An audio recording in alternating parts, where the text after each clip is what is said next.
বিসমিল্লাহির রহমানির রহিম। নুরানি জ্ঞান চ্যানেল থেকে সবাইকে জানাই ভক্তিপূর্ণ সালাম। আসসালামু আলাইকুম।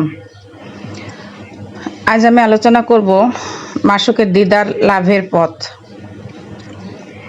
বাদশাহ নামদার। সকল প্রশংসা সেই পরম করুণাময় আল্লাহ রব্বুল আলামিনের, যিনি মানবকে আশরাফুল মাখলুকাত রূপে সৃষ্টি করিয়াছেন, যিনি মানবকে স্বীয় আশিকের মর্যাদায় বিভূষিত করিয়া তাহার গৌরব বর্ধন করিয়াছেন, যিনি তাহার এই সম্মানজনক পদের যোগ্যতা যাচাই করিয়া দেখার জন্য তাহাকে দুনিয়ায় প্রেরণ করিয়াছেন। তিনি এই দুনিয়ার প্রত্যেকটি বস্তু তাহার যোগ্যতা যাচাইয়ের উপযোগী করিয়া সৃষ্টি করিয়াছেন, যিনি প্রত্যেকটি বস্তু জোড়ায় জোড়ায় সৃষ্টি করিয়া দুইটার মাঝখানে অগ্নির দাহিকায় স্থাপন করিয়াছেন, যিনি প্রত্যেক জাতির নিকট যুগে যুগে প্রতিনিধি প্রেরণ করিয়া তাহাদিগকে যুগোপযোগী তালিম প্রদানের ব্যবস্থা করিয়াছেন, যিনি সেই তালিমে পূর্ণতা আনয়নের জন্য রহমত আল্লিল আলামিন হযরত রাসূল করিম সাল্লাল্লাহু আলাইহি ওয়াসাল্লামকে ধূলির ধরায় প্রেরণ করিয়াছেন, যিনি সৃষ্টির শ্রেষ্ঠতম সম্পদ পবিত্র কোরআন তাহার প্রতি অবতীর্ণ করিয়াছেন। একদা তিনি হযরত রাসূল করিম সাল্লাল্লাহু আলাইহি ওয়াসাল্লামকে লক্ষ্য করিয়া বলিলেন, ইন্না সানুলকি আলাইকা কাওলান সাকিলা, হে কম্বল আচ্ছাদিত ব্যক্তি, আপনি উঠুন, আমরা শীঘ্রই আপনার উপর এক ভারী ফরমান জারি করিব। এই পবিত্র কোরআনই সেই ভারী ফরমান, মানবের ইহলৌকিক পরলৌকিক মুক্তির দিশারি, মাসুকের দিদার লাভের পথ। অন্তর্নিহিত অসীম হিকমতের জন্য ইহাকে ভারী ফরমান রূপে আখ্যায়িত করা হয়েছে। ইহা এতই ভারী যে যখন মাখলুকাতকে ইহার ভার গ্রহণের জন্য আহ্বান করা হইল, তাহারা সকলেই ভয় ও লজ্জায় নতশির হইয়া রহিল।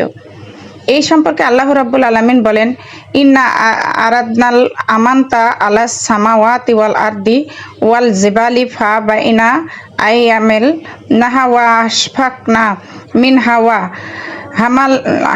হামালাহাল ইনসানু ইন্নাহু কানা জালুমান জাহুলা।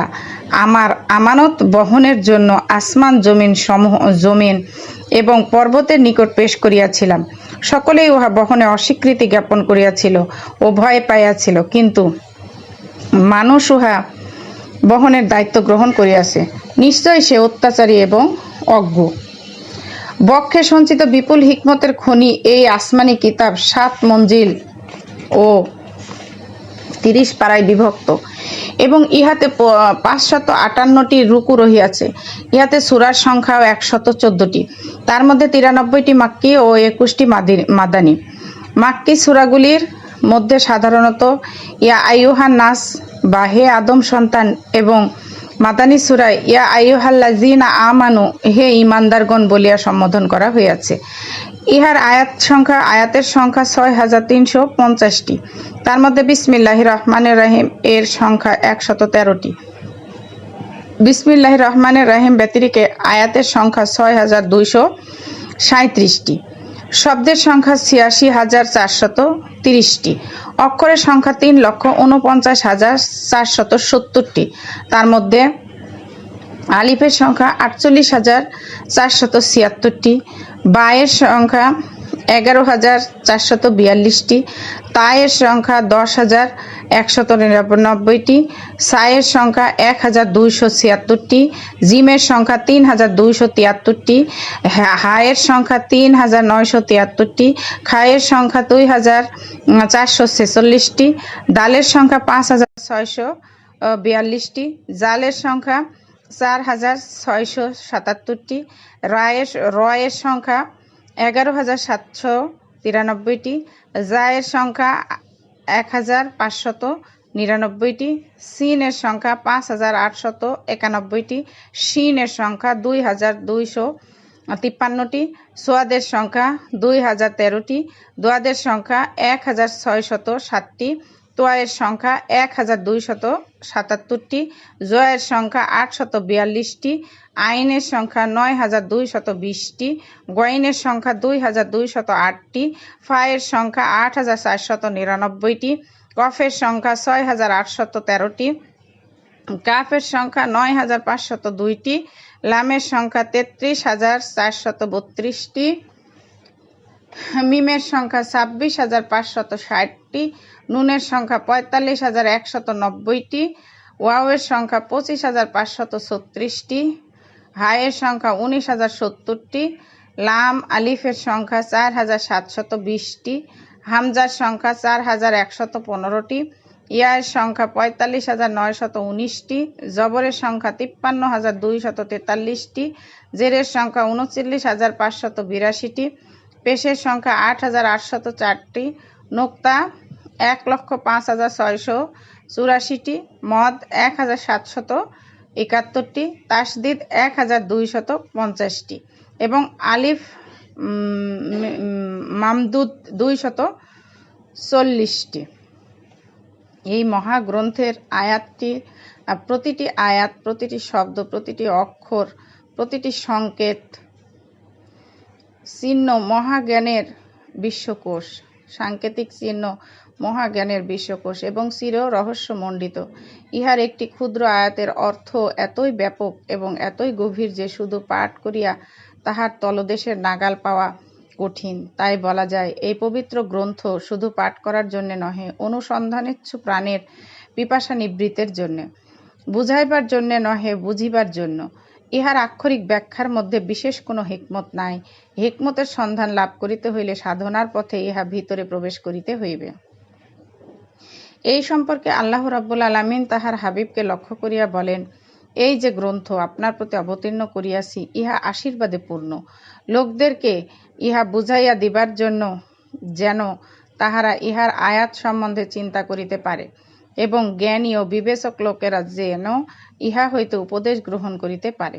তিনি বলেন, ওয়ামা মিন গাইবাতি ফিস সামাওয়াল আরদি ইল্লা ফি কিতাবুম মুবিন। আকাশ পৃথিবীতে এমন কোনো গোপন বস্তু নাই যাহা কোরআনে স্পষ্ট লিপিবদ্ধ নহে। হযরত রাসূল করিম সাল্লাল্লাহু আলাইহি সাল্লাম বলিয়াছেন, তোমরা কোরআন পাঠ করো এবং ইহার অজানা বিষয়ের অনুসন্ধান করো। এই অজানা বিষয়ের প্রতি ইঙ্গিত করিয়াই হযরত আলী কারামাল্লাহু ওয়াজহু বলিয়াছেন, যদি আমি সূরা ফাতিহার তাফসীর করি, তাহা বহন করিবার জন্য 70টি উটের প্রয়োজন হবে। জনক বুজুর্গ ব্যক্তির উক্তির মধ্যেই হযরত আলী কারামাল্লাহু ওয়াজহু এর তাৎপর্যপূর্ণ বক্তব্যের সমর্থন মিলে। তিনি বলিয়াছেন, আল্লাহ তাআলা পবিত্র কোরআনে 70,200 এলেমের সমন্বয় সাধন করিয়াছেন। এই সম্পর্কে পূর্ব জামানার জনক বুজুর্গ ব্যক্তির উক্তি শ্রবণ করিলে বিস্ময়ে হতবাক হইয়া যাইতে হয়। তিনি বলিয়াছেন, পবিত্র কোরআনের প্রত্যেক আয়াতে 60,000 অর্থ আছে। তাহার এই উক্তির অনুসরণে হযরত আবুল ফজল সারাখসি রহমতুল্লাহ বলেছেন, কর্তৃত্ব প্রদত্ত একটি ক্ষুদ্র আয়াতের ব্যাখ্যা উপস্থিত করা যাইতে পারে।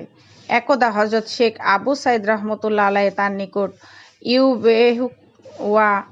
ইউহিব্বুনা হুম, তিনি তাহাদিগকে ভালোবাসেন, তাহারাও তাহাকে ভালোবাসেন, এই আয়াতটি পাঠ করিয়া ইহার ব্যাখ্যা জানিতে চাহিলে হযরত আবুল ফজল সারাখসি রহমতুল্লাহ আলাইহি সারা রাত ব্যাপী ইহার 700 প্রকার তাফসীর করেন।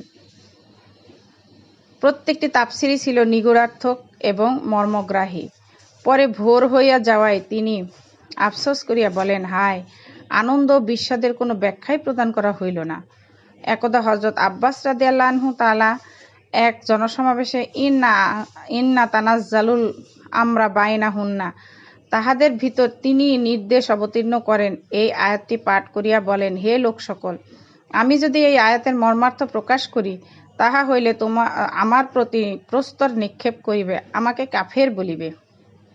বস্তুত পাক কোরআনে এলেমের কোনো হিসাব নাই। ইহা এক বিশাল দরিয়া বিশেষ। ইহার ব্যাপ্তি এবং গভীরতা সাধারণ মানবের পক্ষে নিরূপণ করা সম্ভব নহে।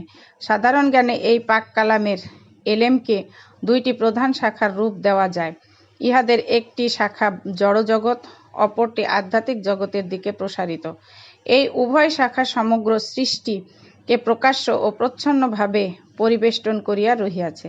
বাদশাহ নামদার, আপনি যদি কোরআনের মধ্যে যে হিকমত নিহিত রহিয়াছে তাহার দুয়ার খুলিতে চান, তাহা কখনো পারিবেন না। কেননা প্রথমে আপনাকে আত্মার জগতের দুয়ার খুলিতে হইবে। আপনি যদি আত্মার জগতের দুয়ার খুলিতে চান, তাহা কখনো পারিবেন না। কেননা তাহার দুয়ারে একটি মজবুত ধরনের তালা লাগানো রহিয়াছে। আপনি যদি সেই তালা খুলিতে চান তাহা কখনো পারিবেন না, কেননা প্রথমে আপনাকে তাহার চাবিটি খুঁজিয়া বাহির করিতে হইবে।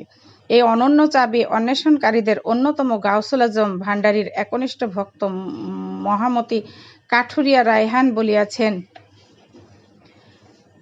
কি ধন দিস হৃদ মাঝারে, তাই দাসে দেখিতে না পায়। তালা বন্ধ করিয়া গো চাবি রাখিয়াছ লুকায়, প্রেম কলে আটকাইছ তালা, বঙ্গের চাবি না যায় খোলা। প্রেম চাবিতে খুললেই তালা, ধন হেরি নয়ন জুড়ায়, মুর্শিদ ধন ধনের বোঝা বয় দিবানিশি, দিন ঘন্টা অবকাশী, না দেখি ধন মন হুতাশি। কি ধরনের মুই ব্যবসায়, ঢাকা দিল্লি বিলাত চীন, না পাইলাম চাবির চিন। কোন কারিগর গড়ছে চাবি, বিচারি উদ্দেশ্য না পায়। জাহাপানা, আপনি যদি সেই চাবিটি অন্বেষণ করিয়া পাইতে চান তাহা কখনোই সম্ভব হইবে না, কেননা তালা লাগানোর পর উহা সৃষ্টিতে ছুঁড়িয়া ফেলিয়া দেওয়া হইয়াছে। আপনি যদি তাহা উদ্ধার করিতে চান তাহা কখনো সম্ভব হইবে না, কেননা জগতে কে এত বড় সাহসী পুরুষ আছে যে সারা সৃষ্টিব্যাপী তল্লাশি চালাইয়া এমন ক্ষুদ্র চাবিটি উদ্ধার করিবে। তাই বলিয়া চাবিটি যে একেবারেই পাওয়া যাইবে না তাহা নহে, তার জন্য অবশ্যই আপনাকে সুনির্দিষ্ট পথ ধরিয়া অগ্রসর হইতে হইবে। আপনার মাসুক বলেন, ওয়াল্লাযীনা জাহাদু ফীনা লানা দিআন্নাহুম সাবুলানা, যাহারা আমার বিষয়ে পরিশ্রম করে আমি নিশ্চয়ই তাহাদিগকে পথ দেখাইব। সুতরাং চাবি খুঁজিয়া পাইতে হইলে মনে প্রাণে আপনার মাসুকের খিদমত করিতে থাকুন। তিনি দূরে নহে, কাছেই আছেন। একটু কষ্ট স্বীকার করিয়া ঘরে বাহিরে পা রাখিলেই আপনার বহুরূপী মাসুকের সঙ্গে প্রাথমিক পর্যায়ের সাক্ষাৎ শুরু হইয়া যাইবে। আপনি দেখিবেন আপনার মাসুক অত্যাচারে জর্জরিত হইয়া পথের এক নির্জন কোণে বিষণ্ণ মুখে বসিয়া আছেন। আপনার মাসুক ক্ষুধার যন্ত্রণায় কাতর হইয়া এক মুঠো অন্নের জন্য দুয়ারে দুয়ারে পরিশ্রান্ত কলবরে ঘুরিয়া বেড়াইতেছেন। আপনার মাসুক একটি পয়সার জন্য ফুটপাতে সকালকে সন্ধ্যা করিতেছে। আপনার মাসুক পিপাসার্ত হইয়া এক পাত্র পানির জন্য অগ্নিক্ষরা আকাশের নিচে দাঁড়াইয়া দাঁড়াইয়া সেদ্ধাসিক্ত হইতেছেন। আপনার মাসুক এক ফোঁটা ঔষধের অভাবে জীর্ণ কন্থার নিচে ব্যাধির যন্ত্রণায় তিলে তিলে নিঃশেষ হইতেছেন। আপনার মাসুক একটুখানি মাথা গুজার আশ্রয়ের অভাবে শ্রাবণের ঝরা আকাশের নিচে স্ত্রী পুত্র কন্যা লইয়া দাঁড়াইয়া ভিজিতেছেন। আপনার মাসুক এক টুকরা চর্বিত হাড়ের জন্য দরজার সামনে প্রতীক্ষায় যন্ত্রণায় ছটফট করিতেছেন। আপনার মাসুক পথের উপর পড়িয়া থাকা প্রস্তরে হোঁচট খাইয়া রক্তাক্ত চরণে বসিয়া বসিয়া কাতরাইতেছেন। হে দয়ালু বাদশাহ, আপনার যাবতীয় উপায় উপকরণ তাহাদের সেবা ও সাহায্যে বিনিয়োজিত করুন, তাহাদের সুখে দুঃখে অংশীদার হন। দেখিবেন আপনার মাসুক মহব্বতের চোখে আপনার দিকে তাকাইতে শুরু করিয়াছে। আপনি একটা সালুন প্রতিবেশী গৃহে পাঠাইয়া দিন, দেখিবেন আপনার মাসুকের মুখ খুশিতে কেমন উজ্জ্বল হইয়া উঠিয়াছে। আপনি আত্মীয়ের বাড়িতে সামান্য কিছু হইলেও উপহার সামগ্রী লইয়া উপস্থিত হন, দেখিবেন আপনার মাসুকের চেহারায় আন্তরিকতা কেমন উপচায়া পড়িতেছে। আপনি নিরীহ গাভীর স্কন্ধের ক্ষতের উপর সযত্নে একটি পট্টি বাঁধিয়া দিন, দেখবেন আপনার মাসুক কেমন কৃতজ্ঞতা দৃষ্টিতে আপনার প্রতি তাকাইয়া রহিয়াছেন। আপনি দরিদ্র বিধবা কিংবা এতিমের ঘরে এক বাসন ভাত লইয়া উপস্থিত হন, দেখিবেন আপনার মাসুক 7 রাজার ধন কুড়াইয়া পাওয়ার আনন্দে কেমন ডগমগ করিতেছেন। আপনি শোকাতুর ব্যক্তিকে 2টি সান্ত্বনার কথা বলুন, দেখিবেন আপনার মাসুকের বিষাদ মাখা মুখের উপর কেমন শান্তির ছায়া নামিয়া আসিয়াছে। আপনি চালককে হাত ধরিয়া রাস্তা পার করিয়া দিন, দেখবেন অচলকে হাত ধরিয়া রাস্তা পার করিয়া দিন, দেখবেন আপনার মাসুক কেমন প্রাণ ভরিয়া আপনাকে আশীর্বাদ করিতেছেন। হে সুবিবেচক বাদশাহ, আপনার গৃহদ্বার প্রশস্ত করুন, আপনার ধন সম্পদে দরিদ্রকে শরিক করুন, তাহাদিগকে নিজ পরিবারভুক্ত মনে করুন, আপনার দস্তরখানে প্রতিবেশীকে সঙ্গী করুন, আপনার গৃহদ্বার পৃথিবীর দিকে উন্মুক্ত করিয়া দিন। নিজের জন্য যাহা ভালোবাসেন অপরের জন্য তাহা ভালোবাসুন, নিজের স্বার্থের চাইতে অপরের স্বার্থকে বড় করিয়া দেখুন, জীবনকে সর্বতোভাবে পরের সম্পদে পরিণত করুন। যদি আপনি তাহা করেন তবে আমি আহকামুল হাকিমের কসম করিয়া বলিতে পারি, তালা খোলার জন্য চাবির ভাবনা আপনাকে ভাবতে হইবে না, বরঞ্চ চাবির মালিক নিজেই দিনরাত আপনার কথা ভাবতে থাকবেন, আপনার পেছনে পেছনে ছায়ার ন্যায় ঘুরিয়া বেড়াইতে থাকবেন, আপনার কথা মতো উঠবেন বসবেন, আপনি যেখানে যাইতে বলিবেন সেখানেই যাইবেন, আপনি যাহা ইচ্ছা করিবেন তৎক্ষণাৎ তাহা পূর্ণ করিয়া দিবেন। আপনি সকল সময় সকল কাজে তাহাকে হাতের কাছে পাইবেন, এমনকি আপনি তখন তাহাকে ছাড়াইতে চাইলেও ছাড়াইতে পারবেন না। তারপর আপনি একদিন কোনো এক শুভ লগ্নে দেখিয়া অবাক হইয়া বুঝবেন যে আত্মার জগতের দুয়ারে এতদিন ধরিয়া যে একটি মরিচা ধরা তালা ঝুলতেছিল চাবি লাগানো ছাড়াই তাহা আপনা আপনি খুলিয়া গিয়াছে। এতদিন ধরিয়া যে একটি দুর্বোধ্য শব্দ আপনার রাজ্যের অভ্যন্তর ভাগে টিপ টিপ করিয়া বাজিয়া আসিতেছিল, দুয়ার উন্মুক্ত হওয়ার সাথে সাথে তাহা বাণী ব্যঞ্জনায় মুখরিত হইয়া উঠিয়াছে। তাহা তাল লয়ে বিনার ছন্দ লাভ করিয়াছে। আপনার রাজ্যের প্রতিটি অঞ্চল জুড়িয়া একটি অতি পরিচিত নামের ঐক্যতান শুরু হইয়া গিয়াছে।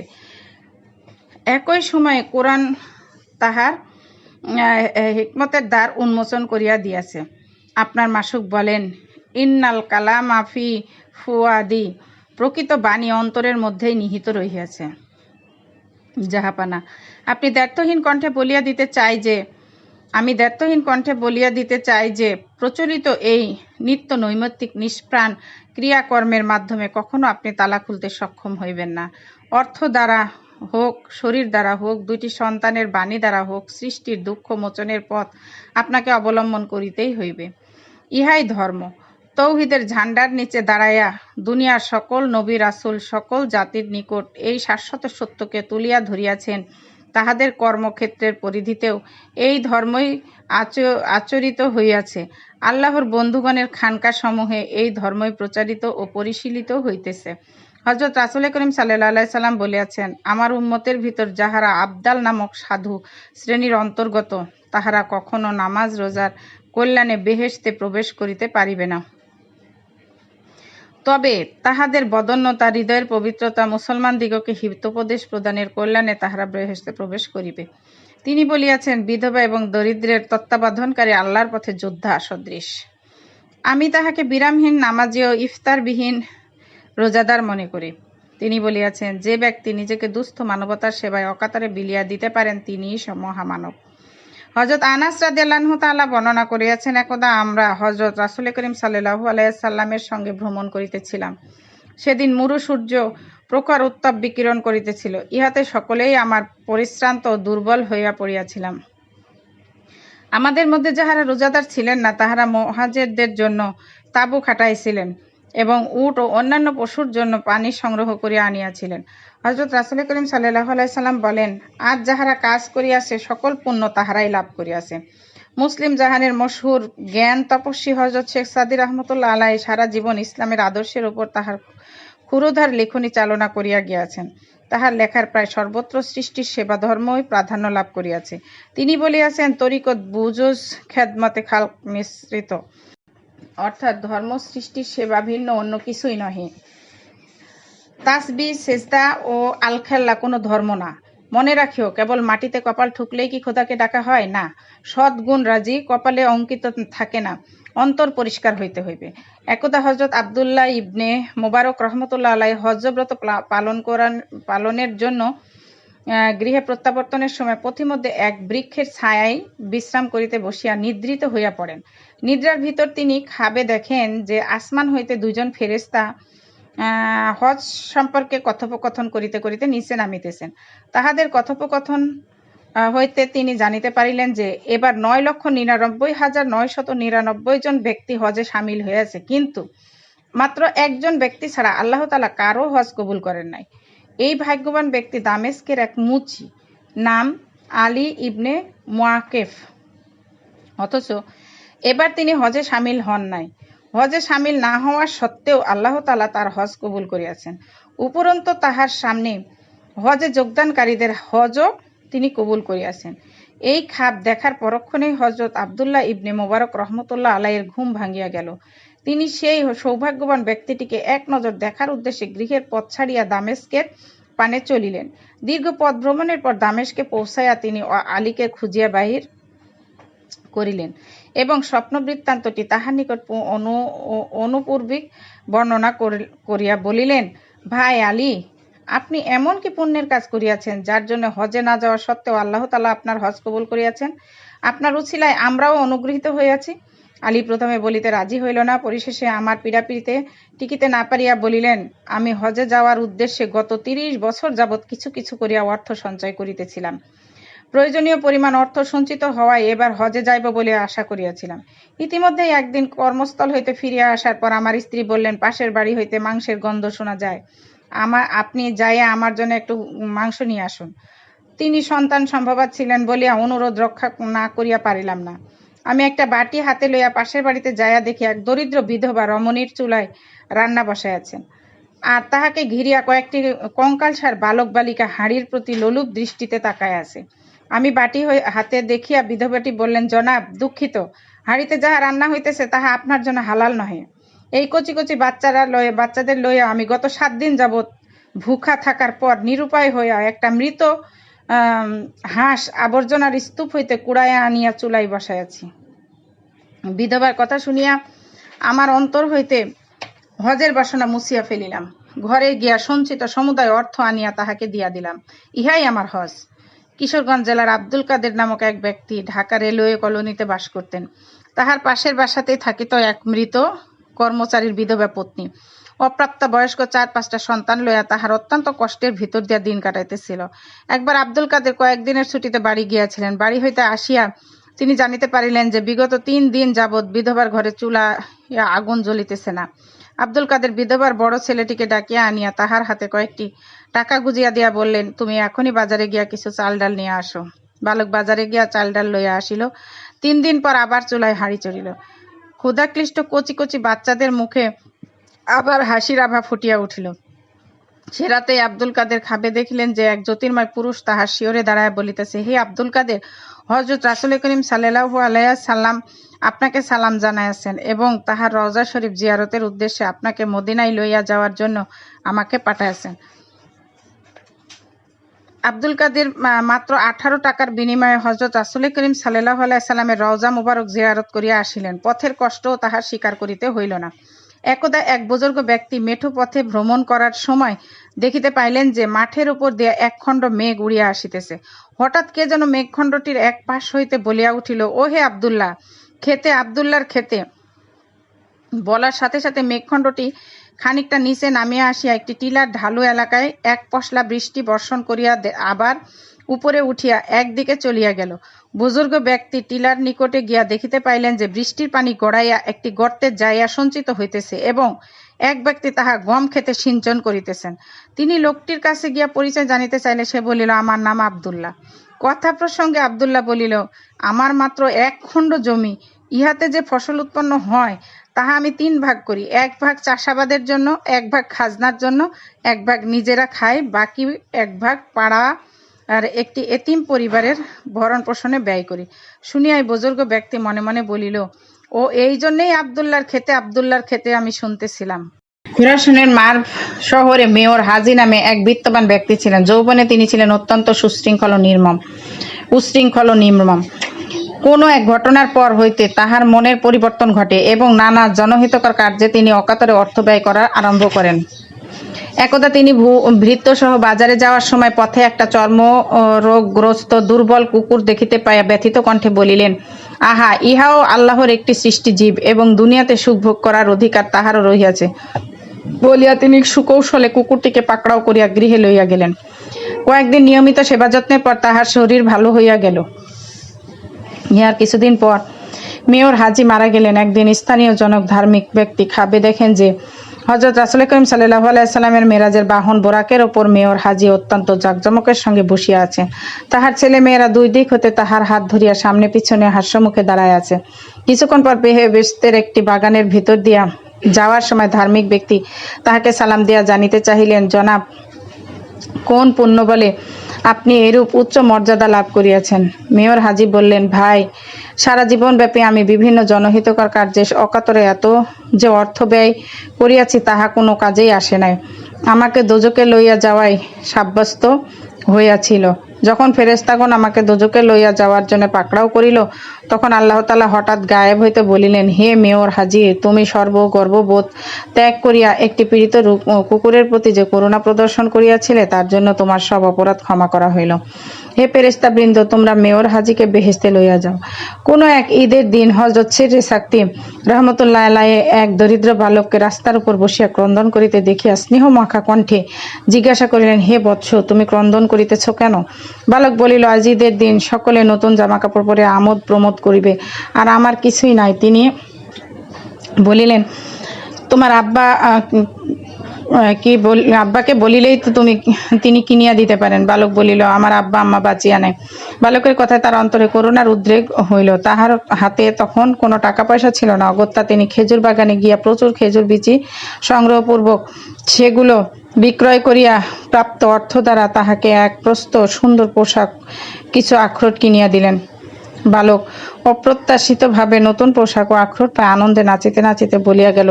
ইহার পরক্ষণে হযরত শিররে সাকতি রহমতুল্লাহ আলাইহি অন্তঃকরণে এক জ্যোতির সঞ্চার হইল এবং তাহার জীবনের ধারা পরিবর্তন হইয়া গেল। একদা হযরত আবুল কাসেম নসরাবাদী রহমতুল্লাহ আলাইহি পদব্রজে মক্কা শরীফ যাওয়ার সময় পথে একটা ক্ষুধার্ত কৃষ্ণকায় কুকুর দেখিতে পাইয়া তাহার অন্তরে দয়ার উদ্রেক হইল। তিনি সঙ্গে সঙ্গে খাদ্য সামগ্রী না থাকায় তিনি সামান্য যাত্রীদেরকে শুনাইয়া বলিলেন, কে এমন দয়ালু ব্যক্তি আছে যে আমাকে 40 হজের পরিবর্তে একটি রুটি দিতে পারে? শুনিয়া যাত্রীদের মধ্যে একজন বলিল, হ্যাঁ, আমি দিতে পারি। তিনি একজন সাক্ষী রাখিয়া উপরোক্ত শর্তে লোকটির নিকট হইতে একটি রুটি গ্রহণ করিয়া কুকুরটিকে খাইতে দিলেন। বাদশাহ নামদার অত্যন্ত আফসোসের বিষয়, লোকে চাবির তালাশে সঠিক পথে না গিয়া কেবল মসজিদের অভ্যন্তরে এবং কোরআনের গণ্ডিতেই তাহা অন্বেষণ করিতেছে। লোকে মসজিদের নির্লিপ্ততায় নিজের জীবনের সন্ধান না পাইয়া উহাকে সাংসারিক কোন্দলের আখড়া বানাইয়া লইয়াছে। লোকে ইসমে আজম সমেত সমগ্র কোরআন গলৎকরণ করিয়া অন্তর্নিহিত হিকমত অনুধাবনে কোনো সুবিধা করিয়া উঠিতে না পারায় উহার নিছক আক্ষরিক ব্যাখ্যা ও ব্যাকরণগত উচ্চারণগত বিতর্কের মধ্যে প্রাণশক্তির অপচয় করিতেছে। ইহার মূল্যবান রত্নরাজি দ্বারা জিন ভূতের আশ্রয় ছড়ানো, নানা মন্দ অভিপ্রায়ে লোকের মনের গতি ফেরানো, মামলা মোকদ্দমায় কামিয়াবি অর্জন, লোকজনকে বান মারিয়া প্রাণ সংহার ইত্যাদি পার্থিব উদ্দেশ্য সাধনের হাতিয়ার হিসেবে ব্যবহার করিতেছে। সূরা কেরাতগুলিকে দোকান, বাসগৃহ, শরাবখানা, গাঁজা ভাঙের দোকান, বাস, ট্রাক ইত্যাদিতে চিত্রকর দ্বারা অলঙ্কারিক অক্ষরে লেখাইয়া তাহার নিচে বসাইয়া অত্যন্ত দক্ষতার সহিত লোকজনকে ফাঁকি দিতেছে, নিজের পরিবারবর্গকে ফাঁকি দিতেছে, নিজেকেও ফাঁকি দিতেছে। যেখানে হযরত আলী কাররামাল্লাহু ওয়াজহুর মতো একজন মহাজ্ঞানী একটি অতি ক্ষুদ্র সবুর সূরার তাফসীর করতেও সাহস করেন নাই, সেখানে আজকাল প্রায় সকলেই তাহা করিতে পারেন। এই সকল লোকের মধ্যে এমন অনেকেই আছেন যাহারা মাদ্রাসা হইতে কোনো রকমে একবার রিজার কর্তা পাগড়ি পরিধানের অধিকারটা আদায় করিয়া লইতে পারিলেই হইল, ব্যাস, এই হিকমতের ভাণ্ডার তাদের নিকট জলবৎ তরলঙ্গ হইয়া যায়। সম্ভবত এ কারণেই আধুনা হাটে বাজারে কোরআনের তাফসিরের এত ছড়াছড়ি। আফসোসের বিষয় এই যে সকল তাফসিরের প্রায়গুলিরই ভাষান্তরগত ত্রুটির তো কথাই নাই, ব্যাখ্যাতেও একটির সঙ্গে অপরটির মিল খুঁজিয়া পাওয়া যায় না। আর এভাবেই তাহারা প্রকারান্তরে বিশ্বের এই শ্রেষ্ঠতম গ্রন্থখানি মর্যাদা ক্ষুণ্ণ করিয়া চলিয়াছেন। যাহারা এই ব্যাপারে উৎসাহ প্রদর্শন করিয়া থাকেন তাহাদের জানিয়া রাখা উচিত যে সাধারণ মানবের পক্ষে কোরআনের তাফসির করা সম্ভব না হইবে না বলিয়াই কোরআন অবতীর্ণ হওয়ার পর সাথে সাথে উহার তাফসিরও করা হইয়া গিয়াছে। সেজন্য হযরত আলী কাররামাল্লাহু ওয়াজহু কোরআনের তাফসির করিতে আগ্রহ প্রকাশ করেন নাই।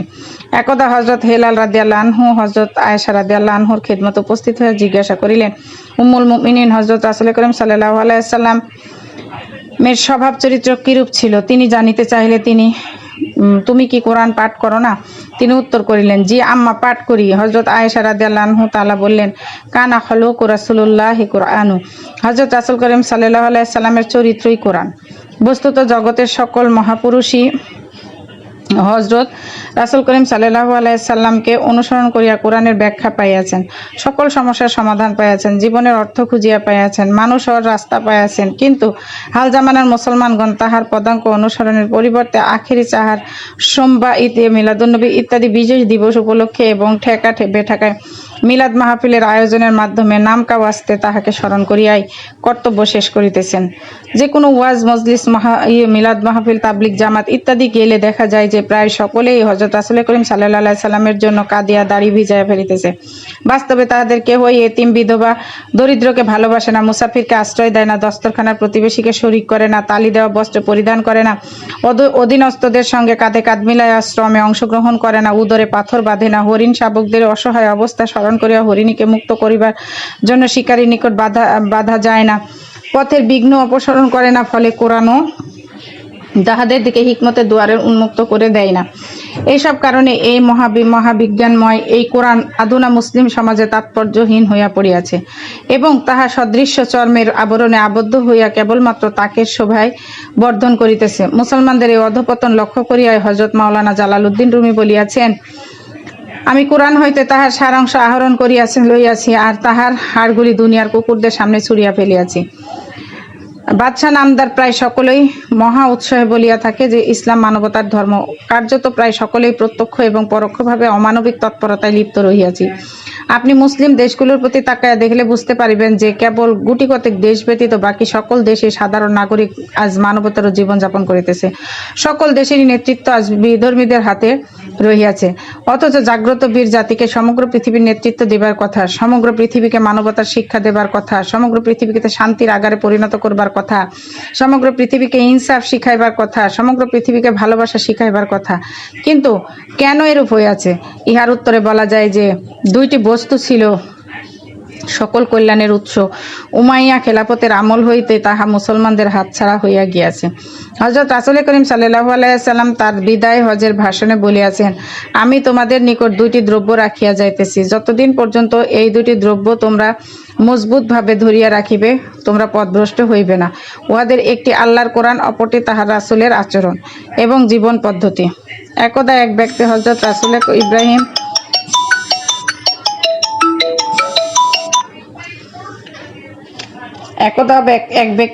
ইব্রাহিম ইবনে আদহাম রাহমাতুল্লাহ আলাইহির নিকট জানিতে চাইলে, হুজুর মুসলমানি কি এবং মুসলমানকে? তিনি বললেন, মুসলমানি কিতাব আর মুসলমান কবরে।